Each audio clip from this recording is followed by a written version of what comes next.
I'm a scholar. I'm not a bully. So I learned that words do matter. Kendrick learned that words matter. And that is exactly why he once stopped a fan on stage from using this word. Because to him, words matter. So let's talk about that. Just like soul food and everything else amazing in this world, we take things and make them better. We just do. Calling Jimmy John's got them shooters gonna deliver.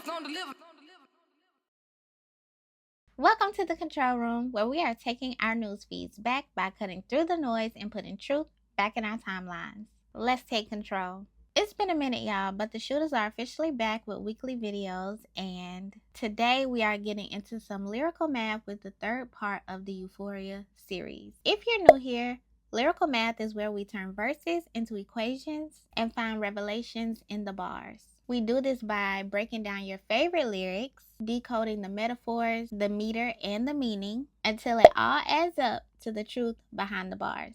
So let's get into it. Now, as some of you may know, this was supposed to only be a 3-part series, but as I was writing my script for part 3 of this Euphoria by Kendrick Lamar breakdown series, I realized that there is a certain part of this song that deserves its own video. So now, this series will actually be 4 parts, and this part will focus solely on this line.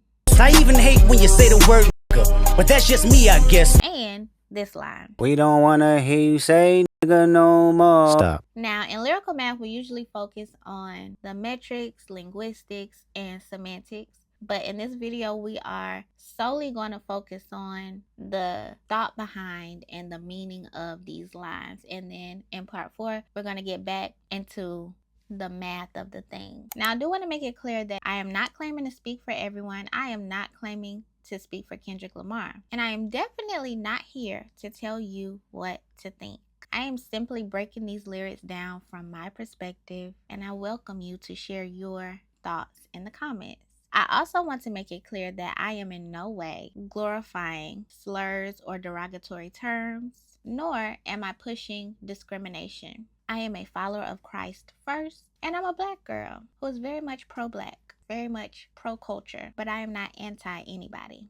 So now that that's out the way, let's set the stage. People have been trying to frame this beef in all kinds of ways. People try to say that Kendrick took on an anti-Canadian angle and also an anti-everybody who ain't the West angle. But more than anything, I think that Kendrick was standing up for the culture. He's been doing this his entire career. He recently did it on one of the biggest stages in the world, and he also did it in the midst of this battle. So the question is, why doesn't he want to hear his opponents say this word anymore?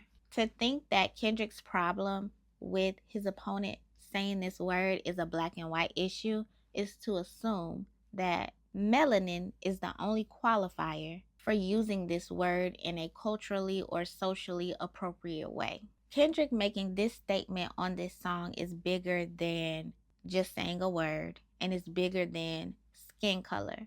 And to put that into proper context, we have to take it back a little bit. We have to start at the root. So let's get into a little bit of etymology on this word. Etymology is defined as the study of the origin of words and the ways in which their meanings have changed throughout history. Now, this is going to be like a Cliff Notes version of my research, but in the bio, I will link some literature on this topic that you might want to get into. Now, this word that you see on the screen is really just a flipped version of the slur that you see here. That slur has been used for centuries in this country as a tool of hate. It was something meant to degrade, dehumanize, and break down Black people. If you trace it back further, the trail starts with the Latin word that's on the screen, which literally just meant black, as in the color. From there, it moved through different languages. Spanish and Portuguese gave us this derivation. The French used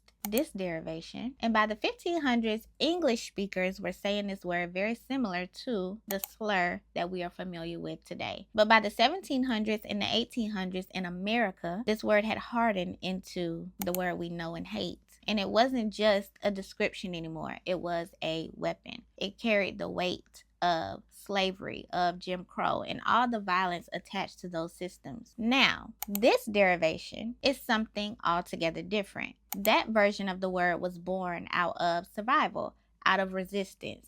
Skin folks took something meant to wound and turned it into something we could use with each other. Almost like a code or a counter language where the meaning changed depending on who was speaking it and who was being spoken to. This is what we call reappropriation, stripping a word of its sting by making it your own. And by the late 20th century, the two forms had split. For a lot of people in the Black community, this word became casual. It became a greeting, a term of familiarity, especially once hip-hop pushed it into mainstream. Like we do with everything else, Black people took some of our power back by reappropriating this word. So much so that at least once a year, the question, what do you say to, I don't know what to do when I hear my friends using this word in a song, of why can't we say the N-word, is raised usually by a palm-colored person on my timeline. Now that we have a little bit of background on this word and its history in this country, let's look at the two artists in this battle and their connection to this culture and to this word in particular. Let's start with Kendrick. On to Pimp a Butterfly, Kendrick connects the word to the Ethiopian term Negus, and this word means royalty, king royalty. By doing that, he reframed the word, reclaiming something twisted into a slur and reminding us of its hidden power. Sound familiar? He even tells people directly, The homies don't recognize we've been using it wrong. That's Kendrick Lamar. He's always educating. He's always teaching. And it's almost always culture related. Now, what does this show us? It shows us that even though Kendrick grew up in a culture where it is socially acceptable, culturally acceptable for him to use the word, like I did, like many of us did, he still took the time to understand this word on a deeper level, and then he decided to share that knowledge as opposed to keeping it to himself. Usually when people go out of their way to learn more about things, it's because the root of that thing means something to them. All of this leads me to believe that the culture in which Kendrick was raised means something to him. It leads me to believe that he is not just acting like an activist, as his opponent said in one of the diss tracks, but he truly has a heart for the culture. And he truly wants to enlighten our people. He doesn't want us in the dark about different things. He wants the same thing I want, which is for us to walk in wisdom and knowledge and intelligence and power, you know? So he took the time to understand this word on a deeper level than how he was raised to use it, you know? And honestly, as an author, if you don't know, I am a Black romance author. So period. As a content creator, as a student of the English language, I can understand this for sure. The reason that I write scripts for my episodes, as opposed to going off the dome, is because I recognize that the words I say matter. They hold weight, at least to the people who listen to the things I say. I could easily do audio only content and, you know, flex like I'm going off the dome or I'm not looking down at my computer when I am. But I choose not to do that because I don't mind y'all knowing that thought goes into the words I speak on this channel. Thought goes into what I share. And to be honest, y'all, James is a bit of a hothead, a bit of a firecracker, so my raw thoughts on an issue or topic are a lot more unfiltered than what I present to our viewers. But I was raised to act like I got some sense. So I do take the time to craft my words in a way that is not just educational and beneficial to the listener, but also in a way that is not unnecessarily dragging a person just because I disagree with the things they say and do. I'm a scholar. I'm not a bully. So I learned that words do matter. Kendrick learned that words matter, and that is exactly why he once stopped a fan on stage from using this word, because to him, words matter. So let's talk about that. On May 20th, 2018, Kendrick was doing a concert in Alabama. He brought a palm-colored fan on stage. Seem like the whole city go against me. To rap along to Mad City. And if you know this song, you know that this word is repeated all throughout the hook. This palm-colored fan in Alabama did not censor herself.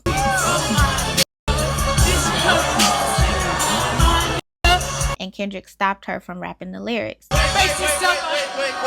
You gotta bleep one single word though. Now, some say he should not have brought her up at all for that song, and I guess I can kind of get that, but then again, no, I don't, because if we're being honest, most of Kendrick's catalog is seasoned with this word, and I feel confident in saying that the masses would have an issue if he only brought up fans who it was socially or culturally acceptable for them to say this word freely. If he only brought those fans up, I feel like even that would be a problem. So there's that. And I will also argue that point with this. To be a fan of Kendrick and his music, to be a fan of him as a person, is to know how much he cares about heritage, about culture. And he likely expected any fan of his, of any race, of any culture, to be an ally, at least in theory, to the culture he raps about, the culture he came from. Oh, I'm sorry. Did I do it?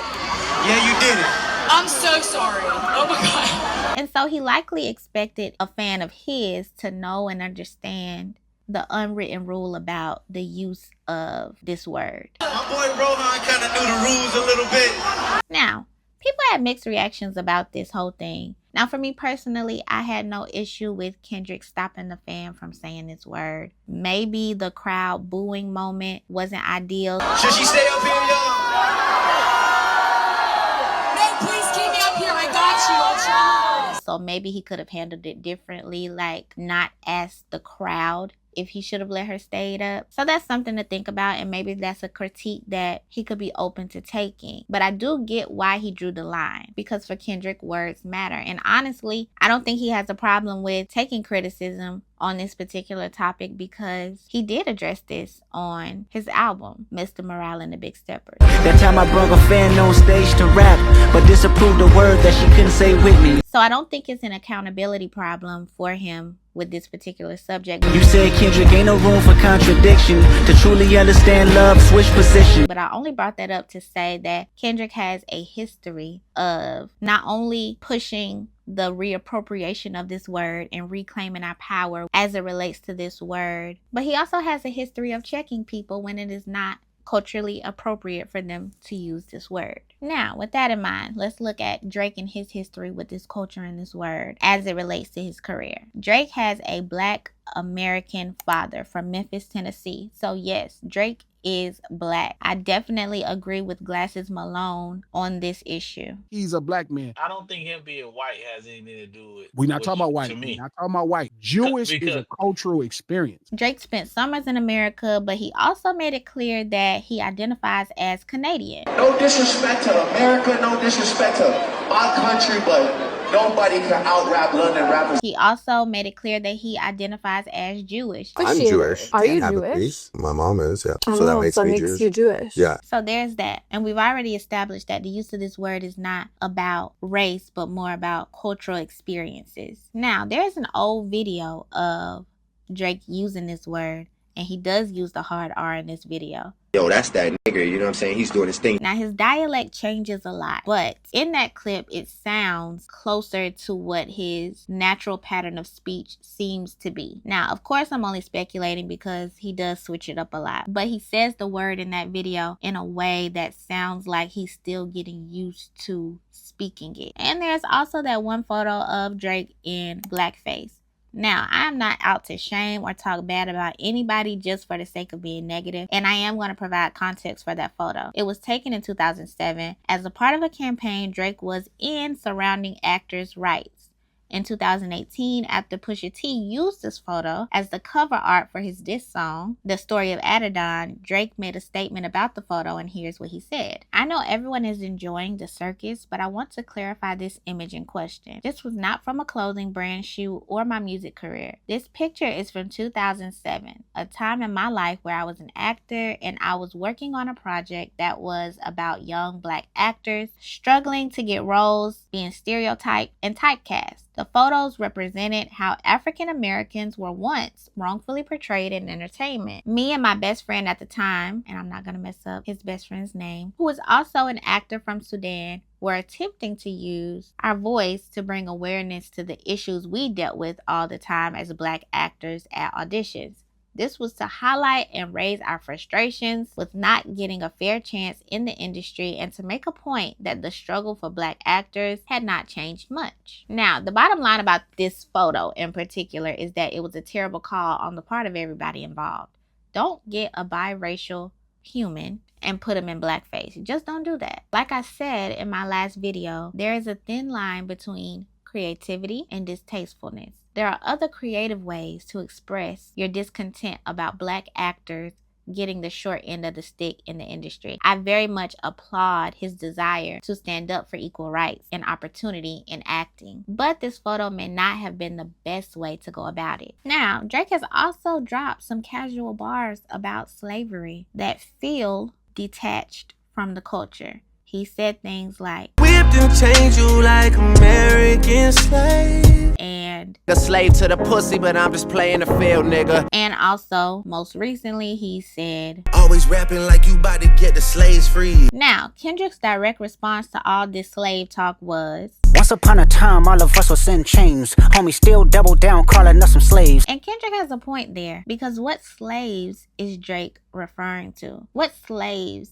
is Kendrick currently supposedly trying to free? And I know there are going to be a lot of people in the comment section saying Drake was being metaphorical as a means to call Kendrick fake woke. I will always counter that argument with my argument from the last video about him cloning Tupac's voice. There's a way to do things and there's a way to do things. There's a thin line between creativity and distastefulness. And I'm sure there's a less offensive way to express your opinion about Kendrick's avid representation of the culture in his career. You're beefing with Kendrick, not every other Black American. So why are you coming for all of us? Why are you calling us slaves? What slaves is Kendrick trying to free? You did not drop that bar in reference to American history. You are talking about what Kendrick is doing right now, which would make somebody, not me, slaves right now. Like, what slaves is Kendrick trying to free? Y'all can keep trying to make this line make sense. You can keep trying to make it right and acceptable, but I'm just not going for that. And let me make this clear before I continue. None of this makes Drake a heartless person or a bad person. He has spoken out at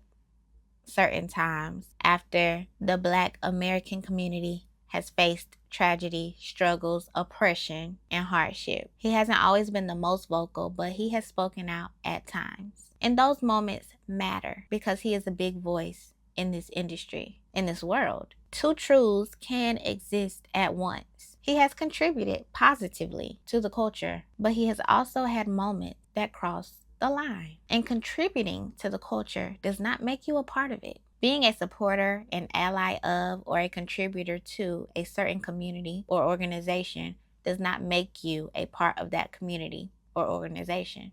And when Kendrick said that we do not want to hear his opponents say this word anymore, I believe that it was these line-crossing moments and his opponent's overall cultural experience that were the reasons why, not his skin color. Now, let's zoom out and look at the bigger problem. The bigger problem is that Black Americans have always been a little too accepting. We invite everybody who's even a little bit nice to us, who can dance a little bit, who has a little bit of soul in their voice, to the cookout, when many of them would not do the same for us. And the other issue is this. Before the Civil War, literacy among enslaved Black Americans was less than 10%. In some states, it was outright illegal to teach enslaved people to read. By 1900, that number had jumped dramatically to about 50% literacy among Black Americans, thanks to community schools and HBCUs. Today, literacy among Black adults is estimated at about 80 to 85%, depending on the metrics. The point of that is that our people had to fight, literally fight, to read. And many of us are not interested in exercising that right anymore. Many of us are okay with being ignorant to certain things.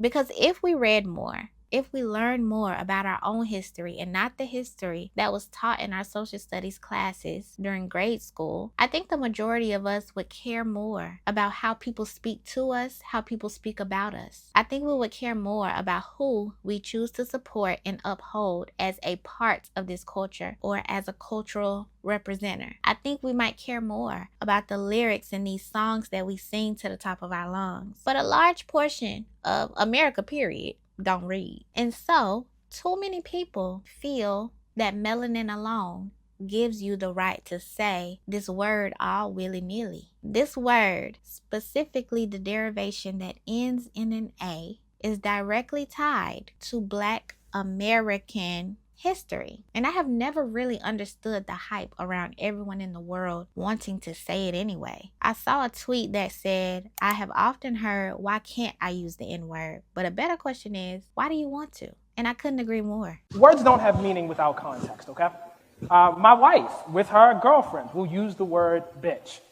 I do not join in. And perhaps more importantly, I don't have a desire to do it. It's the same thing with words within the African American community or within any community. If other races, other countries, other cultures are so superior, because I hear all kinds of people talking about how they would never want to be American and all that jazz, and I get it. But if all of these other entities are so superior, why is this always a conversation? Why are others so pressed to say this little word that was created as a way to take power back from our oppressors? If you are not connected to that history, why does this word mean so much to you? Why is it ever a conversation about other people's rights to say it in relation to ours? Let's reiterate, in this country, this word started with non-Black people and it was rooted in hate. Before skin folk reclaimed it, y'all was saying it and you were saying it hatefully. Every time I come across a palm-colored person asking why they can't use this word, I feel like Joe from This Christmas when he was on that one show. African-American rappers saying N-word this and N-word that, but a Caucasian can't. So say the word you want to say. I will say it with you. Okay. And why don't I ever hear Black Americans begging to say words that are specific to other cultures? We never needed anyone to validate our moves. Just like jazz and the blues, just like hip hop, just like the traditions and the overall swag of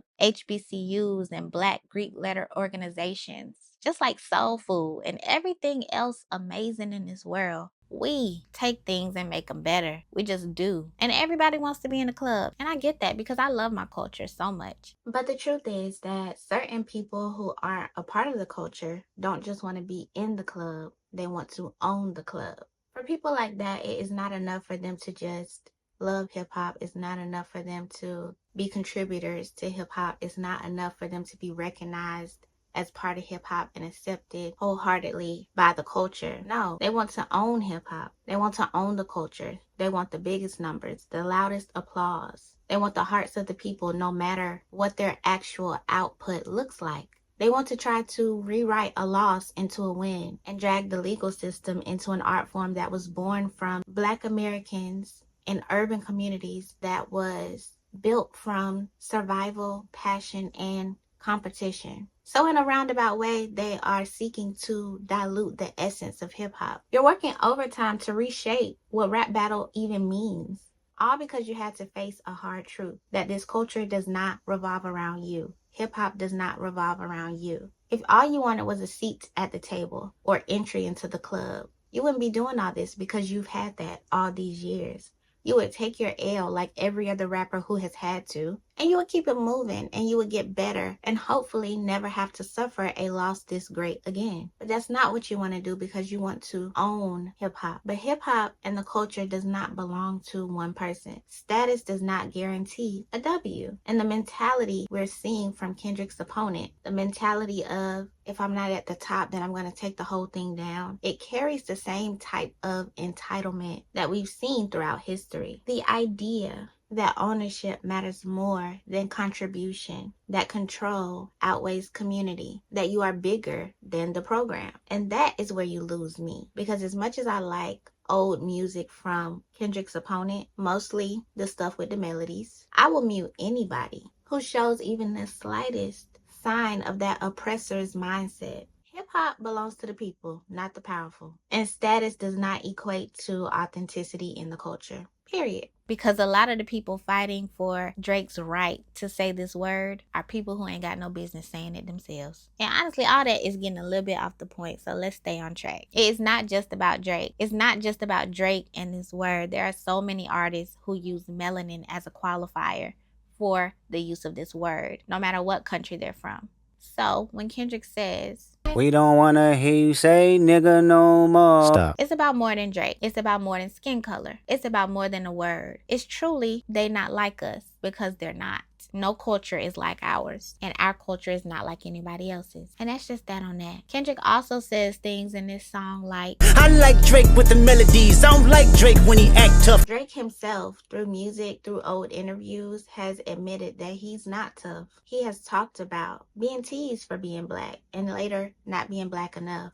There are several older interviews of Drake being what I used to deem his authentic self, and he may have been perceived as corny, but he was a funny guy who people were drawn to. Old interviews and songs like that are relatable and endearing because they seemed honest. And no one ever had an issue with him being himself, owning his identity. But when you go from that to saying things like, pussy, don't get shy now. We'll fold that up right now. Suddenly the water gets murky. Which version is the real you? Because it's becoming hard to tell. And the irony is that Drake's response to this line in Euphoria that we're discussing today was to get his Canadian, Jewish mother to open up his next diss track, setting it up for him to use this word again as a part of the intro. It is a common tactic here in the US and in other areas of the world for certain groups to minimize Black American history. They love for us to detach from the struggles of our ancestors and to forget the weight of slavery and of Jim Crow and of all the oppression our people, our culture has endured over the years. But we cannot do that. We should not do that. We need to remember and we need to teach our children, because while the world may look a little bit different now on the surface, many of the same systems of oppression are still here. They've just been better disguised, and to be honest, that disguise is slipping today. Today's oppressors are getting louder,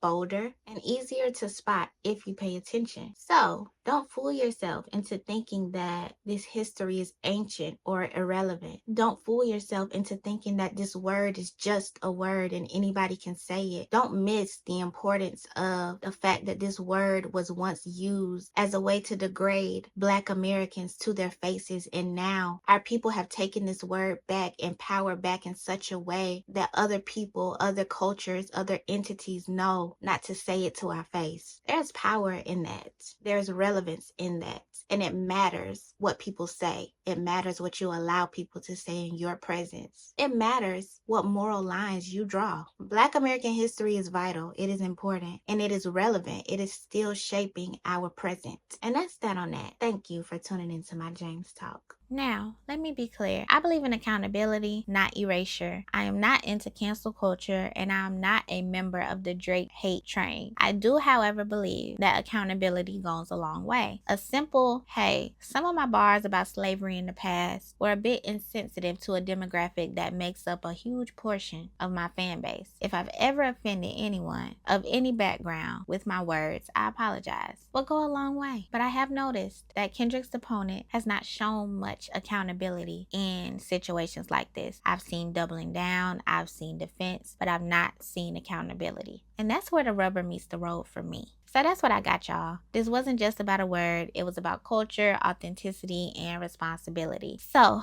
questions that need answers. Kendrick said we don't want to hear his opponent saying his word anymore. Do you think that Kendrick was right for calling Drake out on his use of this word? Or do you feel like Drake's background makes it different? How do you see it? What do you think? I want to know. Let me know. Do not forget to consider becoming a member of our channel so that you can continue to play a part in Lyrical Math. We are currently deciding on the next series we're going to do for Lyrical Math over in the membership tab. So the link to join our membership will be in the description. And as always, take control of your timelines. Do not allow the algorithm to think for you. I've been your host, Jaimsss, and I will see you next time inside the control room.